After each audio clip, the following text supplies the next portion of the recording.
이 형식을 다시 한번 더 이제 조금 더 내밀하게 들어갈 건데, 이 형식이 왜 어려운가면 해석이 안 맞아. 무슨 소린가면 이 형식은 이렇게 마음의 문을 이렇게 막 열고 영어로 바라봐야 돼. 영어로. 근데 이거를 한국어로 해석을 하게 되면, 자, 선생님이 그냥 다이렉트로 포인트만 얘기를 할게. 형용사는 뭐뭐 한이잖아. 그런데 이 형식 문장을 한국어로 해석을 하게 되면 부사처럼 해석이 돼. 맞지? 행복하게 보여. 이렇게. 그런데 영어 문장에서는 you look happy. 형용사가 와야 된단 말이야. 자, 이 형식이 헷갈리는 포인트를 선생님이 지금 집어줬어. 자, 어떤 부분이라고? 한국어 해석. 그런데 영어를 쓰는 아이들이 영어를 쓸 때 한국어로 해석을 하니? 안 하지. 너네들 중에 한국어로 말을 하는데 한국어로 해석을 하는 애가 있어? 뭐 영어로 해석을 하거나? 없잖아, 그치? 자, 이 형식의 접근 포인트는 뭔가면 영어를 영어 자체로 조금 이렇게 마음을 열고 바라보는 게 중요한데, 자, 아까 이 형식을 선생님이 뭐라고 얘기했냐면 주어, 동사, 보어. 기억이 나지? 자, 주어, 동사, 보어인데 이때 보어는 누구라고? 주격 보어라고 그랬어. 즉, 주어를 보충 설명하는 건데, 내가 예전에 조금 굉장히 똘똘한 아이를 한번 가르친 적이 있었어. 6학년 아이였는데, 자, 6학년 아이였는데 이제 뭐 내가 했던 건 아니고 뭐 학교에서 좀 좋은 학교를 진학을 하게 됐어, 얘가. 그러니까 미리 방학 동안에 영문법을 정리를 해오라 그랬대. 그래서 내가 중학교 가는 애를 이런 걸 좀 어려운 걸 시키네라고 봤는데, 자, 혼자서 이제 본인의 이 문법책을 만들듯이 정리를 해오는데, 얘가 이 형식 부분에 있어서 이런 그림을 그려왔어. 보여? 이렇게 함수처럼 보이지? 뭐야 이게? 주어가 들어가면 보어가 나오는. 이렇게 그려왔더라고. 근데 너무 신기해서, 야, 너 머리 정말 좋은데 막 그랬거든? 선생님 어느 책에 나왔어요. 이제 그러긴 하더라고. 근데 정말 이렇게 도식화를 딱 시켜왔는데 딱 이 형식이야. 자, 주어가 들어가면 뭐가 나온다? 보어가 나오는 거야. 자, 이 형식은 주어는 보어인 문장들이야. 요거를 기억을 하고 있으면 굉장히 좋아. 그래서 이 형식이 주어는 보어인데, 지금 선생님이 계속 반복을 하는 이유는 리마인드를 계속 하라고 지금 천천히 얘기를 하는 거야. 자, 헷갈리면 어떻게 하라 그랬지? 문장을 하나 써. 뭐 I am a student. 그치? 맞잖아. 나는 학생. 또 어떤 거 있어? 뭐 I am smart 이런 거 할까? 이제 형용사로도 하나 해야 되니까. 자, 나는 똑똑해. 괜찮지? 자, 이 형식은 어떤 애들이라고? 주어는 보어인 아이들. 이렇게 주어가 보어인 아이들을 전부 이 형식의 카테고리에 집어넣게 되는 거야. 그래서 이 부분들을 자세히 봤더니 이 형식에서는 어떤 동사들이 쓰이게 되냐면 존재와 상태를 나타내는 동사들이 쓰이게 돼. 멋있지? 뭐 존재와 상태. 존재와 상태를 나타내는 동사들 있어 보이잖아. 자, 이 형식 동사들은 어떤 애들이라고? 존재와 상태를 나타내는 애들. 문법책에 보면 이 형식 동사들 이렇게 해서 막 빽빽하게 써 있어. 막 이렇게 막 외워야 돼. 외울 필요 없어, 얘들아. 그 외우기 전에 생각을 한번 해봐. 이 형식에서는 존재와 상태를 나타내는 동사들이 쓰이게 되는데, 자, 여기에서 가장 대표적인 예가 I'm a student 이런 예시들이었지. 누구야? 비동사잖아. 그치? 자, 우리가 비동사를 초등학교 때 어떻게 배웠냐면 뭐뭐에 있다로 해석을 할 수 있고, 그 다음 뭐뭐다, 그쵸? 나는 학생이다, 나는 선생이다 이런 식으로. 그 다음 뭐뭐 하다 이렇게 해석하는 걸 연습을 많이 시켜. 근데 물론 여기서 뭐뭐 하다는 두가 아니라, 그치? 뭐 예쁘다, 착하다 이게 형용사가 오는 아이들이지. 자, 초등학교 때는 이렇게 해석을 했는데, 자, 중학교 이상이 되면은, 그쵸? 좀 멋있게 얘기를 할 필요가 있지. 비동사 어때? 있다, 뭐뭐다, 뭐뭐다 어때? 있는 거, 존재. 그리고 뭐? 상태. 자, 비동사가 존재와 상태를 나타내는 대표적인 동사들이야. 내가 여기서 조금 이제 여담을 하자면, 나는 이제 14살 때 영어를 처음 배웠거든? 나이가 이제 우리 때는 영어를 그때 배운 애들이 좀 있었어. 자, 근데 영어를 처음 배우는데 이 비동사를 먼저 배우잖아. 너무 헷갈리는 거야. am, are, is 이거를 막 배우는데 I am 막 이렇게 막 you are 이렇게 배우는데 갑자기 얘 이름이 비동사래.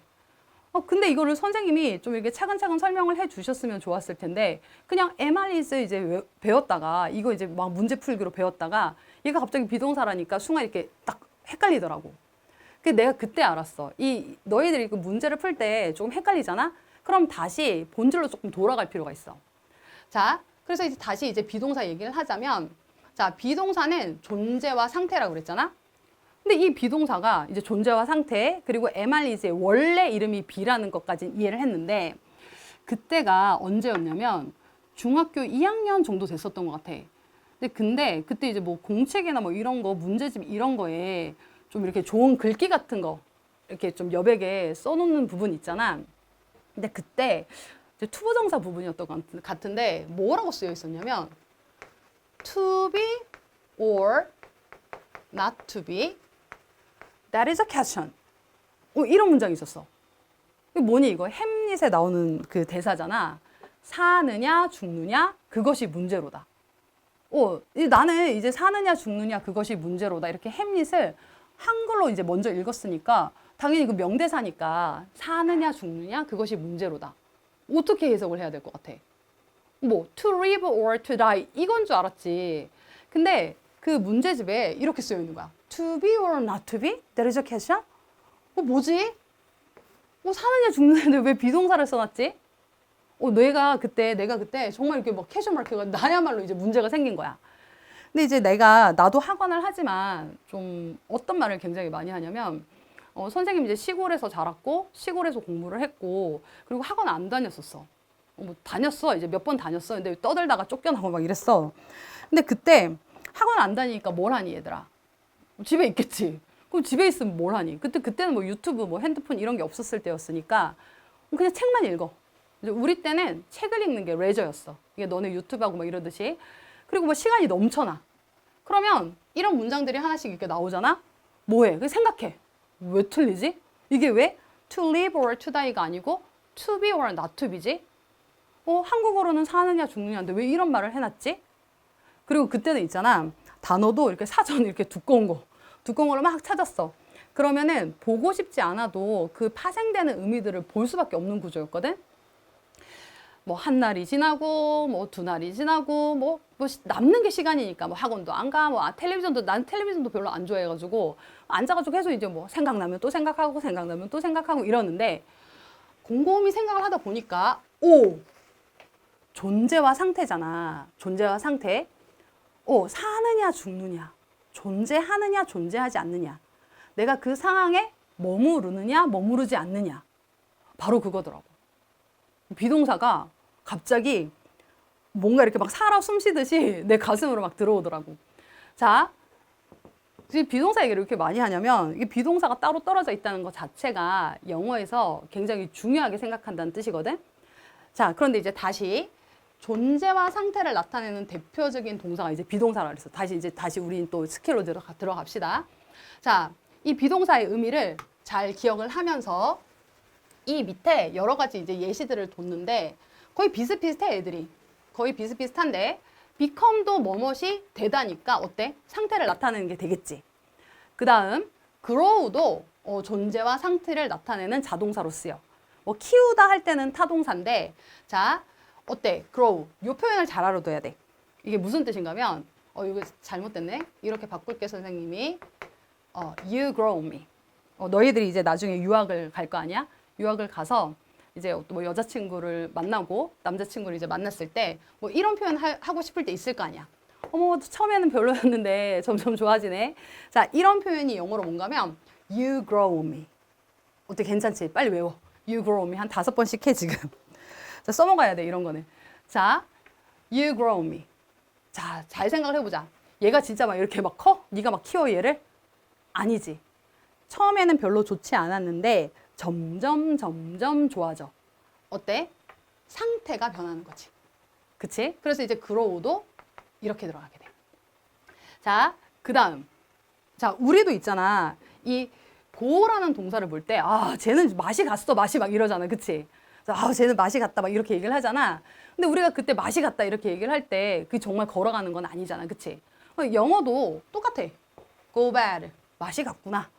그 다음에 왜 형용사고죠, 선생님? 그거는 문법적으로만 자꾸 접근을 하려고 그래서 그래. 언어잖아. 이렇게 잘 생각을 해보면, 봐봐. 이제 어떤 예문이 많이 나오냐면, 그 수박이 상했어. 이런 얘기를 할 때, the watermelon goes bad. 뭐 상하고 있다. went bad. 이렇게 얘기를 하잖아. 맛이 간 거야. 그럼 이때 고도 뭐가 되는 거야? 상태를 나타내는 거지. 얘도 이 형식에 들어갈 수가 있어. 그럼 이때 뭐가 와야 돼? 이 형식은 주어를 설명하는 거니까 명사, 선생님 아까 이제 워터멜론 얘기를 했지? 자, 워터멜론 명사잖아. 워터멜론. 그럼 명사를 설명하는 건 누구? 형용사. 보이지 이제 답들이. badly 하면 안 된다고. 이제 맛이 갔대. 자, 요렇게. 조금 이제 감이 오지. 이제 좀 자신감을 가질 필요가 있어. 이 정도 되면은 문제 쉽게 풀어낼 수 있어. 자, 다시. 우리가 어렸을 때 이 감각동사들을 막 외웠다. 감각동사. 자, 근데 내가 우리 학원 애들한테도 맨날 얘기를 하는데 감각동사가 뭐야? 그러면 막 줄줄줄줄 나와. look, taste, sound, smell, feel 막 이렇게 얘기를 하는데 내가 하나 더 묻거든. 그럼 얘들아 지각동사는 뭐야? 그럼 똑같이 얘기해. 뭐가 달라? 네? 점점점. 자, 아까 이제 이건 사실은 이제 자동사, 타동사 개념이랑 같이 연결이 되는데 우리가 이제 중학교 때 감각동사들 이제 배웠잖아. 자, 감각동사 다음에는 뭐가 온다고 배웠지? 형용사. 자, 그럼 몇 형식이야? 그치, 그치. 이 형식 이제 보이지? 주어, 동사, 보어. 이 형식. 자, 영어 있잖아. 수학 쉬운 거 생각하면 돼. 1 더하기 2는 3. 그치? 그러면 2 더하기 1도 3. 왔다 갔다 해도 되잖아. 그치? A는 B, B는 C. 그럼 뭐가 돼? A는 C? 가능하지? 자, 영어도 봐봐. 주어, 동사, 보어. 이 형식. 괜찮지? 그럼 또 반대로도 가. 이 형식은 어떤 동사를 쓴다고? 존재와 상태를 나타내는 동사. 그러면 우리가 여기서 이제 봐야 되는 게 뭔가면 얘들아, 룩이 무슨 뜻이야? 보다? 그래서 틀리는 거지. 보다 아니야. 자, 뭐야? 상태잖아, 상태. 보이다야. 자, 감이 이제 슬슬 오기 시작하지? 테이스트 무슨 뜻이야? 맛보다? 아니지. 상태라니까? 맛이 나다. 자, 사운드. 그렇지. 소리가 들리다. 스멜 냄새 맡다? 아니야. 이 형식에 쓰일 때는 냄새가 나는 상태. 그치? 존재와 상태. 그 다음 feel. 어때? 느껴지다. 자동사들은 네가 뭔가를 하지 않아도 저절로 있는 존재와 상태들을 나타내는 거야. 자, 그러니까 당연히 뒤에 뭐가 와야 돼? 형용사. 그쵸? 맨날 틀렸던 거잖아. You look good. You look well 아니고. 근데 사실은 이제 많이 틀리다 보니까 well은 뭐 건강해 보인다 이럴 때는 형용사로 편입이 되기도 했는데 뭐 기본적으로는 그쵸? 뭐 tired 할까? You look tired. 그쵸? 맨날 나오는 거. 형용사 들어와야 되는 거. 이런 것들. 그래서 슬슬 감이 오지? 자, 그럼 이제 이 형식이 완벽해졌으면 이 부분은 이 형식 아니다. 또 막 여기서 막 대충대충 막 이렇게 넘겨보다가 헷갈리면 안 돼. 얘는 이제 감각동사 vs 지각동사 이렇게 됐는데 지각동사는 타동사야. 그러니까 봤어, 멀려. 그 다음 이제 목적보 이렇게 들어오게 되지. 자, 그러니까 감각동사는 look인데 look 아니야. look at이 돼야 돼. 지각동사로 가려면. 그래서 전치사의 목적어로 목적어가 들어가게 되겠지. 이제 이런 것들. 그래서 이 형식에 대한 것들이 이제 정리가 좀 되었는지 지금 잠깐 생각을 해봐. 그리고 선생님이 지금 문제를 낼 텐데 이 문제를 맞출 수 있는지 없는지 한번 스스로 이제 체크를 해봐. 자, 이제 정리가 좀 되셨나요? 자, 지금 있지? 너네 앉아있지? 나 이렇게 서 있는데 너네 이렇게 앉아가지고 응? 등 이렇게 뒤로 쭉 빼고 이렇게 편하게 보고 있지? 자, 이제 바싹 붙여가지고 문제를 한번 풀어보는데 자, 이 형식은 선생님이 뭐라고 했지? 주어는 보어. 그치? 그리고 이때의 동사는 존재와 상태라고 했어.